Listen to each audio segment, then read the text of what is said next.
அஸ்ஸலாமு அலைக்கும். இன்று நாம் சுலைமான் அலைஹிஸ்ஸலாம் அவர்களின் அற்புதமான வரலாற்றை நினைவுபடுத்திக் கொள்வோம். சுலைமான் நபி ஒரு மகத்தான ராஜாவும் மிகுந்த ஞானம் கொண்ட நபியும் ஆவார்.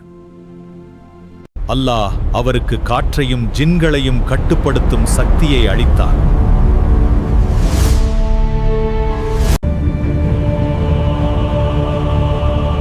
அவர் பறவைகள் மற்றும் விலங்குகளின் மொழியையும் புரிந்து கொண்டார்.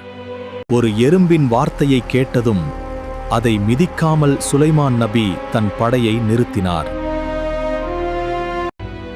சபா நாட்டின் ராணிக்கு அவர் ஒரு செய்தி அனுப்பினார்.